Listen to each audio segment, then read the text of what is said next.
আজকে ভাইরাল পোড়া রুটি আর মালাই চা বানাবো নিজের হাতে। চলো গাইস তোমাদেরকে দেখাই। প্রথমে এখানে 2টা কফি নিলাম, 2টা পাউরুটি নিলাম, তারপরে দুধের মধ্যে কফিগুলো দিয়ে দিতেছিলাম, কারণ দুধের মধ্যে কফিগুলো দিয়ে দিতে হবে। আজকে কফি বানাবো, কারণ মালাই চা বানাবো না এত রাতে, এখন রাত 12টা বাজে। এর জন্য বাসায় 2টা কফি ছিল আর দুধ ছিল, ওইটা দিয়ে কফি বানাই ফেলাম। আর এর মধ্যে 2টা পাউরুটি নিয়ে আসলাম বাইরে থেকে, আনার পরে ওইটা ড্যানিশ দিয়ে দিতেছিলাম, আর ড্যানিশ দিয়ে সুন্দর করে 2টা পাউরুটি মাখাই নিলাম।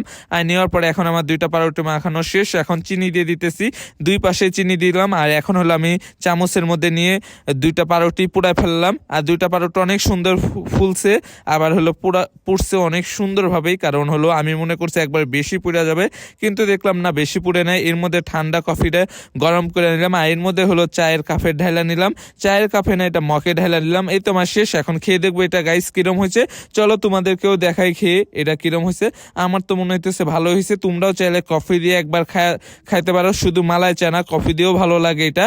আর যদি ভিডিওটা যদি ভালো লাগে ইউটিউব চ্যানেলটা সাবস্ক্রাইব করো, আর লাইক করো, কমেন্ট করো, শেয়ার করো। নেক্সট ভিডিওতে দেখা হবে। এ পর্যন্ত সবাই ভালো থাকো, সুস্থ থাকো, আল্লাহ হাফেজ।